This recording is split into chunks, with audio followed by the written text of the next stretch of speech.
এক শহরের আকাশ, এক শহরের বাতাস, তবু আলাদা দুজনের পথ। কাগজে কলমে এখনও স্বামী স্ত্রী, কিন্তু বহুদিন ধরেই আলাদা থাকছেন যিশু সেনগুপ্ত আর নীলাঞ্জনা শর্মা। এই আলাদা থাকার গল্পের শুরু বহুদিন আগে, তবে এতদিন দুজনের কেউই প্রকাশ্যে মুখ খোলেননি। যে দম্পতি একসময় একসঙ্গে প্রযোজনা সংস্থা চালাতেন, আজ তারা আলাদা আলাদা ঘর সাজিয়েছেন। নীলাঞ্জনা ব্যস্ত নিজের নতুন প্রোডাকশন হাউস নিয়ে, আর যিশু শুরু করেছেন নতুন প্রযোজনা সংস্থা সৌরভের সঙ্গে। TV9 বাংলাকে দেওয়া সাক্ষাৎকারে যিশু ভাঙলেন নীরবতা। তিনি বললেন, নীলাঞ্জনার সঙ্গে প্রযোজনা সংস্থা থাকলে আমি সেটাই চালিয়ে যেতাম, তবে ও এখন খুব ভালো কাজ করছে, বেশ কিছু নতুন নতুন মেগা শুরু করেছে। ওকে অনেক শুভেচ্ছা। কিন্তু ব্যক্তিগত জীবনের প্রশ্নে নায়কের কণ্ঠে স্পষ্ট এড়ানোর সুর।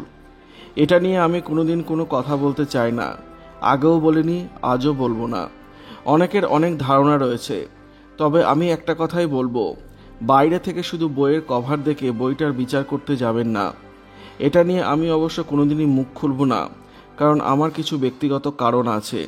তবে এমন কিছু মানুষ অবশ্যই আছেন যাদের সঙ্গে একটু আলোচনা করেছি, যতটা করা যায়, না হলে তো পাগল হয়ে মারা যেতাম।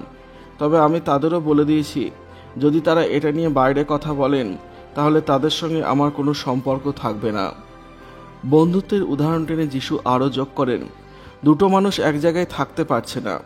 ছোটবেলায় আমরা 3 বন্ধু বেস্ট ফ্রেন্ড ছিলাম, তার মধ্যে একজনের সঙ্গে আমার সমস্যা হলো, তারপর তার সঙ্গে আর আমার সেভাবে বন্ধুত্ব থাকলো না। তবে আমি আর আমার এক বন্ধু বেস্ট ফ্রেন্ড থেকেই গেলাম, তেমন আমরাও বন্ধু ছিলাম। কিন্তু এটা হতেই পারে যে আমাদের আর এক জায়গায় মতের মিল হচ্ছে না। মিল, শ্রদ্ধা কোনোটাই আর একসঙ্গে হচ্ছে না। একসঙ্গে থাকার সবটা একটা পয়েন্টে মনে হতে পারে ঠিকভাবে হচ্ছে না। তার মানে এই নয় যে আমি মানুষটার বিরুদ্ধে চলে যাব।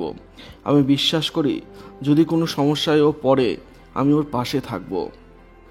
এই ভাঙনের ছায়া এসে পড়েছে মেয়ের সঙ্গে সম্পর্কেও।